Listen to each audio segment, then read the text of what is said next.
കല്യാണം കൂടാൻ എല്ലാവരും രാമപുരത്തേക്ക് പുറപ്പെട്ടോ. പക്ഷെ രാമപുരത്ത് എത്തുമ്പോ മുത്തശ്ശനൊന്ന് ഞെട്ടും. നീ എന്തായി പറയുന്നത്? ഒരു ചെറിയ ചേഞ്ച് ഓഫ് പ്ലാൻ. ഈ സബ്സ്ക്രൈബേഴ്സ് ഒക്കെ കൂടണം, എന്നാലേ വീഡിയോസ് ഒക്കെ വൈറലാവുള്ളൂ. അത് ശരി. പിന്നച്ഛൻ കണ്ടോ, മാസാമാസം നമുക്ക് ലക്ഷങ്ങള് കിട്ടും. മെയ് അനങ്ങാതെ എങ്ങനെ ജീവിക്കാന്നുള്ള തന്തയുടെ മോള് തന്നെ. എന്റെ അക്കൗണ്ടിൽ ലക്ഷങ്ങൾ വന്ന് പറയുമ്പോൾ അമ്മ ഇത് തന്നെ പറയണം. അമ്മയും അതെ, ശ്രീയേട്ടനും അതെ. എന്റെ കഴിവുകൾക്ക് ഒരു പ്രോത്സാഹനവും തരില്ല. എടി, നീ അത്ര കഴിവുള്ളവളായിരുന്നെങ്കിൽ ശ്രീനാഥിനെ വല്ലവണ്ണം തട്ടിക്കൊണ്ട് പോവില്ലായിരുന്നു. നീ ഇങ്ങനെ സാമ്പാറിന്റെ അവിയലിന്റെ വീഡിയോ പിടിച്ച് ലക്ഷങ്ങൾ വരുന്നത് കാത്തിരുന്നോ? സാവിത്രി, ഓ ഇങ്ങോട്ട് വന്നേ. അതെ, അവളെ അത്രയ്ക്ക് അങ്ങോട്ട് പുച്ഛിക്കണ്ട. ചിലപ്പോഴേ നമ്മുടെ അമ്പിളി മോള് കാരണമായിരിക്കും നമ്മളൊക്കെ രക്ഷപ്പെടണത്. കണ്ടവരുടെ ചെലവിൽ ഇങ്ങനെ തിന്നും കുടിച്ച് ജീവിച്ച നിങ്ങൾക്കത് ശീലമായിപ്പോയി. അതെ, ഞാൻ കണ്ടവരുടെ വീട്ടിലല്ല, എന്റെ പെങ്ങളുടെ വീട്ടിലാണ് താമസിക്കണേ. എന്റെ സ്വന്തം പെങ്ങളുടെ വീട്ടില്, മനസ്സിലായോ? അതിന് എന്റെ പെങ്ങൾക്ക് ബുദ്ധിമുട്ടൊന്നുമില്ലല്ലോ. പിന്നെ നിനക്ക് എന്താടി? പെങ്ങളാണ് പോലും. എന്നിട്ട് ശ്രീനാഥിന്റെ അമ്പിളിയുടെയും ബന്ധം ഉറപ്പിച്ചെടുക്കാൻ നിങ്ങളെ കൊണ്ട് കഴിഞ്ഞോ? അല്ല, അത് അതെ, സത്യം പറഞ്ഞ നമ്മുടെ മോളുടെ കാര്യം ഞാൻ സമയം പോലെ ജലജയിച്ചൂടെ അവതരിപ്പിക്കാനിരുന്നതാ. അപ്പോഴല്ലേ ഇടുത്തി പോലെ അപ്പത്തുമുറയ്ക്കലുകാരുടെ ആലോചന വന്ന് വീണത്. ഓ, ശ്രീനാഥ് ഇത്രയും പെട്ടെന്ന് ചാടിക്കയറി ഈ കല്യാണത്തിന് സമ്മതിക്കുമെന്ന് ഞാൻ വിചാരിച്ചില്ല. ഞാനും. എന്തായാലും എല്ലാം കൈവിട്ടു പോയി. ഇനിയിപ്പോ അവൾക്ക് നല്ലൊരു ബന്ധം കണ്ടെത്തേണ്ടതേ നിങ്ങളുടെ ഉത്തരവാദിത്തം തന്നെയാ. അങ്ങനെ അങ്ങ് എഴുതിത്തള്ളാൻ വരട്ടെ. ഇത്രയും വലിയ നിലയിൽ ജീവിച്ചു വന്നൊരു പെണ്ണ് പട്ടിക്കൂട് പോലത്തെ ഈ വീട്ടിൽ ഉറച്ചു നിൽക്കുമെന്ന് നിനക്ക് തോന്നുന്നുണ്ടോ? ശ്രീനാഥിന് അവളെ വീട്ടിലേക്ക് കൊണ്ടുപോയാലോ? അതവൻ ഒരിക്കലും ചെയ്യില്ല. ഏതായാലും കൊക്കിലൊതുങ്ങാത്തതാ എന്റെ ജലജേച്ചിയും ആ ശ്രീനാഥും കൂടി കൊത്തുന്നത്. എന്താവുന്ന് കണ്ടു തന്നെ അറിയണം. ആ പെണ്ണ് ശ്രീനാഥിനെ കളഞ്ഞിട്ട് പോയാ നമ്മളുടെ മോളുടെ വില നിങ്ങളുടെ പെങ്ങൾക്ക് മനസ്സിലാവും. പിന്നെ അവന് നമ്മുടെ അമ്പിളിയേ ഉണ്ടാവും.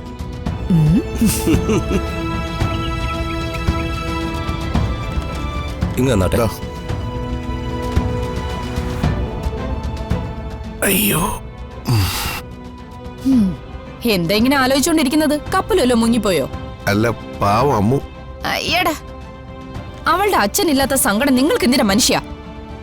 അല്ലമ്മേ, അപ്പൊ കല്യാണത്തിന്റെ ഷോപ്പിംഗ് ഒക്കെ ആ പട്ടിക്കാട്ടിന്നാ? ആർക്കറിയാം, ആയിരിക്കും. അല്ല, കല്യാണമേ ആ കുഗ്രാമത്തിലാണെങ്കി പിന്നെ ഉടുത്തൊരുങ്ങിയിട്ട് ആരെ കാണിക്കാനാ? നിന്റെ മുത്തശ്ശൻ കേൾക്കണ്ട. അല്ല, അമ്മു സുമിത്ര ഒന്നും ഇതുവരെ ഇറങ്ങിയില്ലേ? ഞാൻ എങ്ങോട്ടും വരുന്നില്ല. ഇപ്പൊ ഇങ്ങനെ വാശി പിടിച്ച നമ്മൾ എന്ത് ചെയ്യാനാ മോളെ? ആ സ്കൂൾ മാഷിനെ വിവാഹം കഴിച്ച് എന്റെ ജീവിതം ഞാൻ തൊലയ്ക്കണമെന്നാണ് അമ്മ പറയുന്നത്. ഞാൻ ചെയ്ത തെറ്റെന്താ? മുംബൈയിൽ താമസിച്ചപ്പോ 2 കുക്കിനെ വെച്ചതോ? ഡ്രൈവറെ ഒരു മെയ്ഡിനെ വേണമെന്ന് പറഞ്ഞതോ? മുത്തശ്ശൻ തന്നെയല്ലേ അതൊക്കെ സമ്മതിച്ചേ? എന്നിട്ട് അതിന്റെ കണക്കൊക്കെ എടുത്ത് കാണിച്ച് തോപ്പിക്കുന്നത് എവിടത്തെ മര്യാദയാ? അതി ഒന്നും പതുക്കെ, അച്ഛൻ കേക്കണ്ട. അല്ല, ഏട്ടൻ പറഞ്ഞതും കാര്യം തന്നെയല്ലേ അമ്മേ? അതൊന്നും പറ്റില്ലെന്ന് അപ്പൊ തന്നെ പറയാറുന്നല്ലോ മുത്തശ്ശന്. അച്ഛനെന്നും ഇങ്ങനെ തന്നെ ആയിരുന്നു. അച്ഛന്റെ ലോജിക്കുകളൊന്നും എനിക്ക് ഒരു കാലത്തും മനസ്സിലായിട്ടില്ല. താഴെ എല്ലാവരും റെഡിയാ, നിങ്ങളെല്ലാവരും അന്വേഷിക്കുന്നുണ്ട്. ഈ കല്യാണം നടന്ന ജീവിതകാലം മുഴുവൻ സന്തോഷം എന്താണെന്ന് അറിയാതെ ഞാൻ ജീവിച്ചു തീർക്കേണ്ടി വരും. മരിച്ചതിന് തുല്യമായ ഒരു ജീവിതമായിരിക്കും അത്. ഇങ്ങനെ ബലി കൊടുക്കാൻ വേണ്ടി ആയിരുന്നെങ്കിൽ എന്തിനാ ഒരു കുറവും അറിയിക്കാതെ എന്നെ വളർത്തിയത്? ജനിച്ചപ്പോഴേ അങ്ങ് കൊന്നൂടായിരുന്നോ?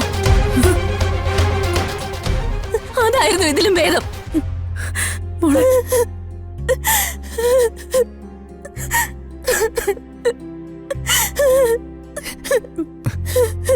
ചേച്ചി, ചേച്ചി കരയല്ലേ? ചേച്ചി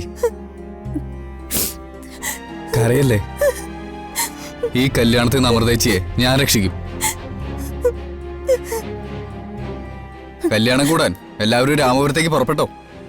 പക്ഷെ രാമപുരത്ത് എത്തുമ്പോ മുത്തശ്ശനൊന്ന് ഞെട്ടും. നീ എന്തായി പറയുന്നേ? ഒരു ചെറിയ ചേഞ്ച് ഓഫ് പ്ലാൻ. ഇനി സമയം കളയാനില്ല. ചേച്ചിക്ക് അത്യാവശ്യമുള്ള സാധനങ്ങളൊക്കെ എടുത്തിട്ടില്ലേ? അമ്മേ, ചേച്ചിയുടെ പാസ്പോർട്ട് എവിടെ? രാമപുരത്ത് പോവാൻ എന്തിനാടാ പാസ്പോർട്ട്? രാമപുരത്തിന് പുറത്തും വേറെ ലോകമുണ്ടല്ലോ. അമ്മ വേഗം പാസ്പോർട്ട് എടുത്തേ.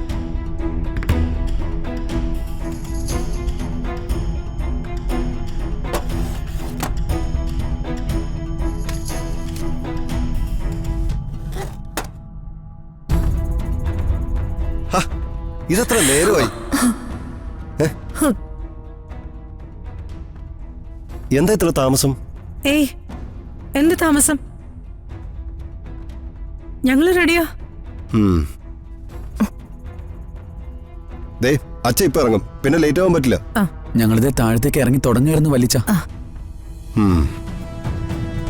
വേഗം വാ.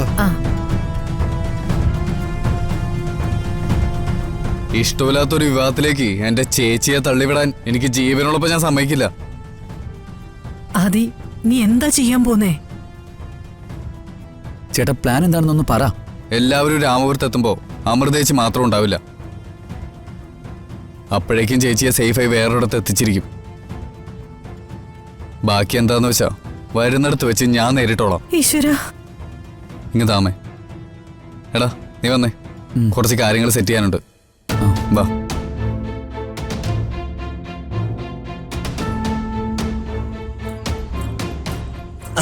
മാളു വാ. മാളുവേ വന്നേ, ഞാൻ ഒറ്റയ്ക്ക് കളിച്ച് മടുത്തിരിക്കാടി. വന്നേ, ഒരു റൗണ്ട് നമുക്ക് നോക്കാം. ഞാനില്ല ചിറ്റപ്പ, ഇച്ചിരി തിരക്കില്ല. ഓ ആയിക്കോട്ടെ. ശ്രീയേട്ടനില്ലേ? അവൻ പുറത്തെവിടെ പോയിരിക്കുക. നിന്റെ മുഖം എന്താടി വല്ലാതിരിക്കുന്നേ? ഏ, ഒന്നുമില്ലല്ലോ. ആ, ജലജമായി എവിടെ? ചേച്ചി ആകെ ആ, അവൾക്കല്ലെങ്കിലും ശ്രീനാഥിനെ അവന്റെ അമ്മയും മതിയല്ലോ.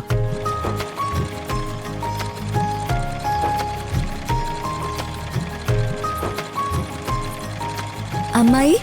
ആ, നിന്നെ ഇന്നിങ്ങോട്ട് കണ്ടില്ലല്ലോ എന്ന് ഞാൻ ആലോചിച്ചതേ ഉള്ളൂ. ദേ, ചോറും അയലക്കറി ഇരിപ്പുണ്ട്, എടുത്ത് കഴിക്ക്. ആ, വേണ്ട, ഞാൻ കഴിച്ചിട്ടാ വന്നേ. അമ്മായി, ശ്രീയേട്ടൻ എപ്പോ വരും? ആ, ഒരു പിടിയും ഇല്ല. പൂട്ടിക്കിടന്ന പുത്തമ്പരക്കൽ തറവാടും പറമ്പൊക്കെ വൃത്തിയാക്കാൻ പണിക്കാരെ നിർത്തിയിട്ടുണ്ട്. അവൻ അങ്ങോട്ട് പോയതാ. എത്രയോ കാലങ്ങളായി ആ തറവാട് പൂട്ടിക്കിടക്കുക. വല്ലപ്പോഴും ആ ദാസപ്പം പോയി നോക്കുമായിരുന്നെങ്കിലും പറമ്പൊക്കെ ആകെ കാട് പിടിച്ച് കിടക്കുകയല്ലായിരുന്നോ? അല്ല, ഇനിയിപ്പോ ശ്രീകുട്ടൻ തന്നെയാണല്ലോ എല്ലാം നോക്കി നടത്തേണ്ടത്. ശ്രീനാഥിന് കല്യാണാലോചന വന്നതോടെ നിങ്ങളുടെ പെങ്ങള് നിലത്തൊന്നും അല്ലല്ലോ.